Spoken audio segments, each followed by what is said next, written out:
स्तुति झा। बुलेटिन की शुरुआत करते हैं। दिल्ली की मुख्यमंत्री रेखा गुप्ता ने झुग्गीवासियों को लेकर बड़ा बयान दिया है। उन्होंने कहा है कि 1 जनवरी 2025 से पहले बनी झुग्गियों को निश्चित रूप से मकान बना दिया जाएगा। मुख्यमंत्री ने दावा किया है कि पात्र झुग्गीवासियों को आवास देने की प्रक्रिया में कोई भी छूटेगा नहीं। मुख्यमंत्री रेखा गुप्ता ने कहा है कि जिन झुग्गियों के निवासियों के पहचान पत्र दिल्ली के बन चुके हैं उन्हें मकान उपलब्ध कराया जाएगा। उन्होंने इसे झुग्गीवासियों के लिए सरकार का विश्वास, वादा, संकल्प बताया। सीएम ने कहा कि सरकार का उद्देश्य दिल्ली में झुग्गियों में रहने वाले लोगों को बेहतर और सुरक्षित आवास उपलब्ध कराना है। उन्होंने भरोसा दिलाया कि पात्र परिवारों को आवास योजना का लाभ दिया जाएगा। मुख्यमंत्री के इस बयान के बाद दिल्ली के झुग्गी क्षेत्रों में रहने वाले लोगों के बीच उम्मीद बढ़ी है। हालांकि मकान आवंटन की प्रक्रिया, पात्रता की शर्तें और योजना के तहत लाभार्थियों की पहचान को लेकर विस्तृत जानकारी का इंतजार है। सरकार से योजना के क्रियान्वयन और पात्र परिवारों को मकान उपलब्ध कराने की आगे की प्रक्रिया स्पष्ट किए जाने के बाद तस्वीर और साफ होगी। अब दिल्ली में कोई भी झुग्गी जो 1 जनवरी 2025 से पहले बन चुकी है, उनका पहचान पत्र दिल्ली का बन चुका है, उस झुग्गी को निश्चित रूप में मकान दिया जाएगा। हर एक झुग्गी को दिया जाएगा, कोई भी छूटेगा नहीं। ये विश्वास, ये वादा, ये संकल्प आपकी ये मुख्यमंत्री आपसे कर रही है। अब तो वही दिल्ली सरकार राजधानी में आधुनिक ई कैबिनेट प्रणाली लागू करने की तैयारी कर रही है। इसी को लेकर मुख्यमंत्री रेखा गुप्ता ने नेशनल इंफॉर्मेटिक्स सेंटर के विशेषज्ञों के साथ बैठकर डिजिटल व्यवस्था पर चर्चा की और इसका उद्देश्य कैबिनेट बैठकों की प्रक्रिया को पूरी तरह से पेपरलेस, सुरक्षित, तेज और पारदर्शी बनाना है। मुख्यमंत्री ने कहा कि आज के समय में शासन प्रशासन में तकनीकी का प्रभावी इस्तेमाल जरूरी है। ई कैबिनेट के जरिए कैबिनेट नोट्स, एजेंडा और संबंधी दस्तावेज, निर्णय और बैठक की कार्यवाही डिजिटल माध्यम से तैयार, साझा और सुरक्षित रखी जा सकेगी। प्रस्तावित सिस्टम में मंत्रियों और अधिकारियों को उनकी जिम्मेदारी के अनुसार अलग अलग स्तर की डिजिटल पहुंच दी जाएगी। इससे गोपनीय दस्तावेजों की सुरक्षा मजबूत होगी और अनाधिकृत लोगों तक संवेदनशील जानकारी पहुंचने का खतरा कम होगा। कैबिनेट नोट जमा करने से लेकर जांच, मंजूरी और रिकॉर्ड सुरक्षित रखने तक की प्रक्रिया ऑनलाइन की जा रही है और बैठकों के दौरान मंत्री और वरिष्ठ अधिकारी टैबलेट के जरिए जरूरी दस्तावेज देख सकेंगे। साथ ही कैबिनेट के फैसलों पर संबंधित विभागों की कार्रवाई, ऑनलाइन निगरानी भी संभव होगी। इस निर्णय के समयबद्ध और अधिकारियों के जवाबदेही को मजबूत कराने में मदद मिलेगी और मंत्री ने कहा है कि डिजिटल व्यवस्था लागू होने से कागजी व्यवस्था और कैबिनेट फाइलों की जरूरत लगभग खत्म हो जाएगी। इससे समय और प्रिंटिंग खर्च के बचत के साथ सरकारी कामकाज में पारदर्शिता बढ़ेगी। बैठक में विशेषज्ञों ने अन्य राज्यों में सफल ई कैबिनेट व्यवस्था के अनुभव की भी साझा की है। तो वहीं दिल्ली के जंतर मंतर पर 20 जुलाई को हुए छात्रों के विरोध प्रदर्शन से जुड़ी एफआईआर की पुलिस जांच में दखलंदाजी रोकने की मांग को लेकर सुप्रीम कोर्ट में रिट याचिका दायर की गई है। याचिका केंद्र सरकार, दिल्ली पुलिस आयुक्त और दिल्ली सरकार को निर्देश देने की मांग की गई है। मामलों की जांच स्वतंत्र, निष्पक्ष और कानून के मुताबिक हो। दरअसल 20 जुलाई को कथित नीट पेपर लीक और शिक्षा व्यवस्था में गड़बड़ियों के विरोध में संसद चलो प्रदर्शन का आह्वान किया गया था। प्रदर्शन के दौरान हिंसा भड़काने के बाद दिल्ली पुलिस छात्रों और अन्य लोगों के खिलाफ एफआईआर दर्ज की गई थी। याचिका में सीजेपी के संस्थापक अभिजीत दीपके और वकील शैलेंद्र मणि त्रिपाठी को भी पक्षकार बनाया गया है और याचिकाकर्ता का कहना है कि पुलिस को कानून के तहत स्वतंत्र रूप से जांच कराने का अधिकार है और जांच प्रक्रिया में अनावश्यक हस्तक्षेप नहीं होना चाहिए। याचिका में भी ये भी कहा गया है कि पुलिस कार्रवाई में कथित ज्यादती की जांच की जा सकती है, लेकिन चल रही जांच को अंतरिम आदेशों के जरिए बार बार रोकना या नियंत्रित करना संवैधानिक चिंता का विषय हो सकता है। याचिका में सुप्रीम कोर्ट से ये सुनिश्चित करने की मांग की गई है कि जंतर मंतर प्रदर्शन से जुड़ी सभी एफआईआर की निष्पक्ष जांच तरीके से आगे बढ़ाया जाए। तो वहीं गाजियाबाद के भोजपुर थाना क्षेत्र में दिल्ली मेरठ एक्सप्रेसवे पर रविवार को बड़ा हादसा हो गया। हवाई होटल के पास ईंटों से भरे ट्रक ने कावड़ियों के जत्थे को टक्कर मार दी। हादसे में एक कावड़िया गंभीर रूप से घायल हो गया और टक्कर के बाद मौके पर अफरा तफरी मच गई। हादसे में आक्रोशित कावड़ियों ने ट्रक चालक और कंडक्टर को पकड़ लिया और उनके साथ मारपीट की। घटना की सूचना मिलते ही पुलिस मौके पर पहुंची और स्थिति को संभाला।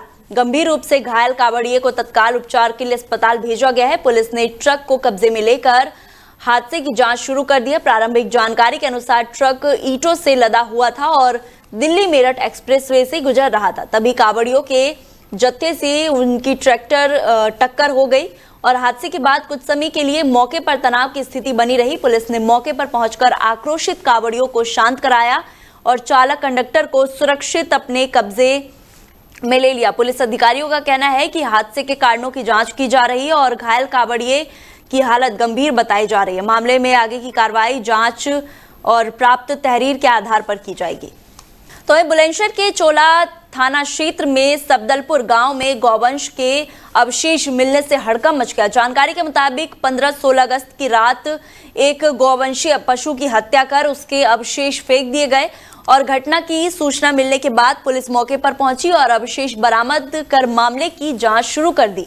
पुलिस ने मामले में कार्रवाई करते हुए अब तक 4 आरोपी को चिन्हित किया है। घटना के संबंध में 4 नामजद आरोपियों और कुछ अज्ञात लोगों के खिलाफ मुकदमा दर्ज किया गया है। पुलिस आरोपियों की भूमिका की जांच करने के साथ उनकी गिरफ्तारी के प्रयास में जुटी है और मामले को गंभीरता से लेते हुए वरिष्ठ पुलिस अधीक्षक ने पुलिस की कार्यप्रणाली पर भी सवाल और कार्रवाई की है। लापरवाही के आरोप में दरोगा राहुल कुमार और बीट आरक्षी धर्मेंद्र निलंबित कर दिया गया है। घटना के बाद गांव में पुलिस बल तैनात किया गया है और क्षेत्र में शांति व्यवस्था बनाए रखने के लिए निगरानी बढ़ा दी गई है। पुलिस अधिकारियों का कहना है कि मामले में शामिल सभी आरोपियों के खिलाफ साक्ष्यों के आधार पर कार्रवाई की जाएगी। फिलहाल पुलिस घटना के पीछे की वजह और आरोपियों की पूरी भूमिका जांच कर रही है। मामले को लेकर स्थानीय स्तर पर भी सतर्कता बढ़ा दी गई है। कल दिनांक 15 व 16 अगस्त की रात्रि में ग्राम सबदलपुर थाना चोला में एक गौवंशी पशु बैल की हत्या किए जाने की सूचना प्राप्त हुई। इस सूचना पर तत्काल स्थानीय पुलिस मौके पर पहुंची, जिसमें देखा गया कि एक गौवंशी पशु बैल की हत्या की गई है तथा इसमें शामिल 4 लोग जो मौके से भाग गए हैं उन सभी को चिन्हित कर लिया गया है और सभी 4 नामजद व अज्ञात के विरुद्ध अभियोग पंजीकृत कर लिया गया है और गिरफ्तारी हेतु टीमें गठित की गई हैं। शीघ्र ही गिरफ्तारी कर कठोर कार्रवाई की जाएगी। बुलंदशहर के औरंगाबाद क्षेत्र के लखावटी ब्लॉक स्थित गांव कोड़ा शमशाबाद की गौशाला का एक वीडियो सोशल मीडिया पर वायरल होने के बाद व्यवस्थाओं पर सवाल उठने लगे हैं। वायरल वीडियो में गौशाला में गौवंशों की हालत खराब दिखाई दे रही है। वहीं एक मृत गौवंश को आवारा कुत्तों द्वारा नोचने का वीडियो भी सामने आया है। ग्रामीणों का आरोप है कि गौशाला में गौवंशों के लिए पर्याप्त चारा और पानी की व्यवस्था नहीं है। उनका यह आरोप है कि बीमार गौवंशों का इलाज की उचित व्यवस्था नहीं होने के कारण कई पशुओं की हालत गंभीर और लगातार बिगड़ रही है और ग्रामीणों का दावा है कि भूख प्यास और बीमारी के चलते कुछ गौवंश की मौत भी हुई है। ग्रामीणों के मुताबिक मृत गौवंश का समय पर निस्तारण नहीं होने के कारण स्थिति और खराब हो रही है। वायरल वीडियो सामने आने के बाद ग्रामीणों में आक्रोश है और उन्हें जिम्मेदार लोगों के खिलाफ कार्रवाई की मांग की है। ग्रामीण अधिकारियों ने से मामले का तत्काल संज्ञान लेकर गौशाला की व्यवस्थाओं में सुधार कराने और गौवंशों के लिए पर्याप्त पानी और उपचार की व्यवस्था सुनिश्चित करने की मांग की है। फिलहाल वायरल वीडियो में लगाए गए आरोपों की स्वतंत्र पुष्टि नहीं हुई। प्रशासन की जांच के बाद ही गौशाला की वास्तविक स्थिति और गौवंश की मौत के कारणों का स्पष्ट हो सकेगा। मामला यह है जी, यहाँ गायों को कुत्ते खा रहे हैं और चारा नहीं है। शिकायत की कहीं? ना, मैंने नहीं की। पूरा मामला यह है कि गांव कोड़ा शमशाबादी गौशाला है। आपने अभी देखा होगा यहाँ पे कुत्ते गाय को न खा रहे हैं और 2 दिन से चारा नहीं है साहब। यहाँ पे मैंने अभी आके देखा था तो कुत्ते लगे हुए थे गाय। आपने किसी को शिकायत की? शिकायत SDM के साथ पास कॉल की थी मैंने अभी। मामला यह है जी, यहाँ गायों को कुत्ते खा रहे हैं और चारा नहीं है। शिकायत की कहीं? ना, मैंने नहीं की। पूरा मामला यह है कि गांव कोड़ा शमशाबादी गौशाला है। आपने अभी देखा होगा यहाँ पे कुत्ते गाय को न खा रहे हैं और 2 दिन से चारा नहीं है साहब यहाँ पे। मैंने अभी आकर देखा था तो कुत्ते लगे हुए थे गाय। आपने किसी को शिकायत की? शिकायत SDM के पास कॉल की थी मैंने। मामला ये तो वहीं नोएडा के सेक्टर 122 में दबंगई और मारपीट का वीडियो सोशल मीडिया पर वायरल होने के बाद हड़कंप मच गया है। वायरल वीडियो में कुछ लोग लाठी डंडों से मारपीट करते और खड़ी गाड़ियों के शीशे तोड़ते नजर आ रहे हैं। इस दौरान स्कूटी में भी तोड़फोड़ की गई है। बताया जा रहा है कि घटना के दौरान कई लोग घायल हुए हैं। सड़क पर हुए इस बवाल के चलते मौके पर अफरा तफरी का माहौल बन गया। घटना का वीडियो किसी व्यक्ति ने अपने मोबाइल फोन में रिकॉर्ड कर लिया, जब सोशल मीडिया पर तेजी से वायरल हो रहा है। मामला थाना सेक्टर 113 क्षेत्र का बताया जा रहा है। वीडियो सामने आने के बाद पुलिस ने मामले का संज्ञान लेते हुए जांच शुरू कर दी और पुलिस वायरल वीडियो के आधार पर घटना में शामिल लोगों की पहचान करने का प्रयास कर रही है। पुलिस अधिकारियों के मुताबिक घटना से जुड़े तथ्यों और आरोपों की जांच की जा रही है। साथ ही ये भी पता लगाया जा रहा है कि मारपीट और तोड़फोड़ की शुरुआत किस बात को लेकर हुई थी। फिलहाल पुलिस जांच के बाद ही घटना की पूरी वजह और आरोपियों के खिलाफ की जाने वाली कार्रवाई स्पष्ट हो सकेगी। तो वहीं ग्रेटर नोएडा के रबुपुरा थाना क्षेत्र में पुलिस और बदमाशों के बीच मुठभेड़ हो गई है। पुलिस की जवाबी कार्रवाई में एक बदमाश गोली लगने से घायल हो गया, जबकि उसके साथी और कॉम्बिंग के दौरान गिरफ्तार कर लिया गया। घायल बदमाश की पहचान बंटी उर्फ मलिंगा के रूप में हुई है। पुलिस के मुताबिक रबुपुरा क्षेत्र में चेकिंग अभियान चलाया जा रहा है। इसी दौरान बाइक सवार 2 संदिग्ध बदमाश को देख कर भागने लगे और पीछा करने पर उनकी बाइक गिर गई।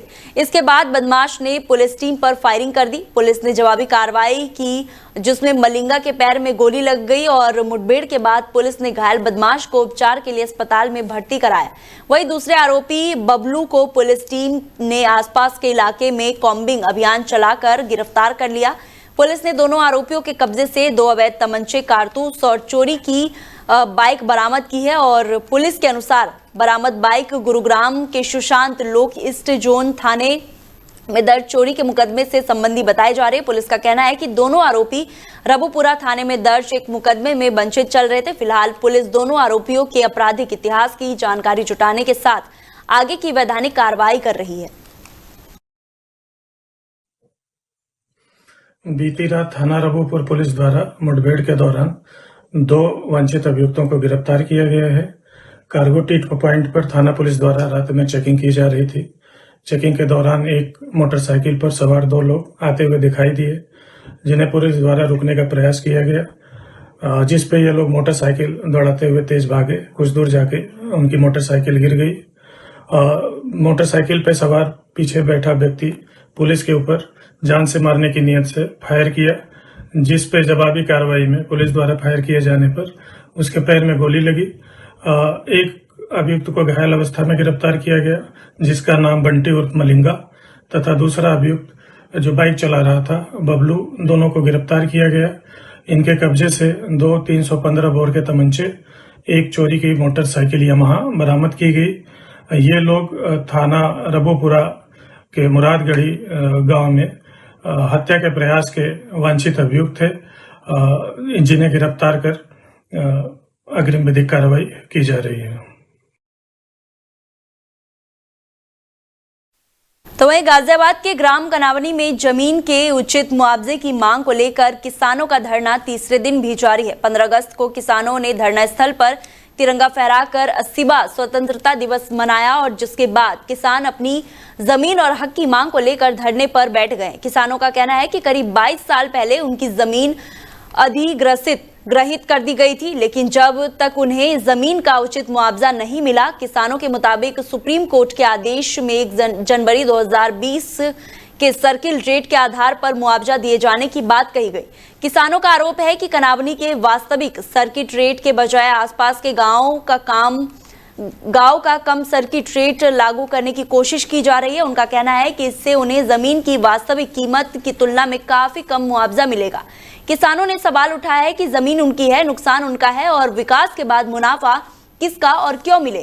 किसानों ने स्पष्ट किया है कि वो कम दर पर मुआवजा स्वीकार नहीं करेंगे और सुप्रीम कोर्ट के आदेशों के अनुसार उचित मुआवजे की मांग पर कायम रहेंगे। बताया जा रहा है कि किसानों की आज गाजियाबाद प्रशासन के अधिकारियों से मुलाकात प्रस्तावित है और किसान अधिकारियों के सामने अपनी मांग रखकर 22 साल पुराने विवाद का न्यायपूर्ण समाधान कराने की मांग करने वाले हैं। प्रशासन से तो रोज कह रहे हैं, परसों ही भेजे उन्होंने नायब तहसीलदार एक GDS आया, हुआ भी कुछ नहीं है। कल का हमें टाइम भी दिया 4 बजे का, अभी सिर्फ 4 बजे मीटिंग करवाएंगे। हमारी ये 3 मांग है। हमारे गांव का सर्किल रेट चाहिए, हमें 10% प्लॉट चाहिए, और जो आबादी है वो हमारी आबादी छोड़ी जाए, जिसे वो अतिक्रमण बता रहे वो हमारी आबादी है। देखिए, धरना हमारा शांतिपूर्वक चल रहा है, सांकेतिक धरना है। अधिकारियों से अभी हमें कोई आश्वासन नहीं मिला, कोई भी हमारी बात ना सुनी जा रही, ना हमारे पास को आया। क्या मेन मुख्य बातें हैं और किन बातों को लेकर आप लोग धरना कर रहे हैं, और क्या कुछ प्रशासन से उम्मीद कर रहे हैं? देखिए, प्रशासन से हमें अभी तो कोई उम्मीद नजर नहीं आ रही, बट ये है कि हमारा कंपनसेशन जो है हमारे गांव कनावनी का ही दिया जाना चाहिए, क्योंकि सुप्रीम कोर्ट ने भी जो अपना वो दिया है फैसला, 2014 के हिसाब के दिया है हमारा, ना कि 1894 का। इसका मतलब ये है कि जिस गांव की जमीन अधिग्रहण की जा रही है उसी गांव का मुआवजा दिया जाए, ना कि किसी पड़ोसी गांव का। पड़ोसी गांव का हम लेंगे भी क्यों? प्रशासन तो मुजफ्फरनगर में हुई करीब 20 मिनट की तेज बारिश ने नगर पालिका की जल निकासी व्यवस्था की पोल खोल दी है। बारिश के बाद शहर का प्रमुख शिव चौक तालाब में तब्दील नजर आया। इसके अलावा शहर की कई प्रमुख सड़कें पर भी पानी भर गया, जिससे लोगों को काफी परेशानी का सामना करना पड़ा। तेज बारिश के चलते सड़कों पर जल भराव होने से वाहनों की रफ्तार धीमी पड़ गई। कई स्थानों पर सड़कें पूरी तरह से जलमग्न दिखाई दी और शिव चौक समेत मार्गों पर पानी भरने से राहगीरों और वाहन चालकों को आवाजाही में दिक्कत हुई। बारिश के बाद सामने आए जलभराव के हालत ने नगर पालिका की तैयारियों पर सवाल खड़े कर दिए। स्थानीय लोगों का कहना है कि थोड़ी देर की बारिश में ही जब शहर की प्रमुख सड़कें पानी में डूब जाती है तो लंबे समय तक होने वाली बारिश की स्थिति और गंभीर हो सकती है।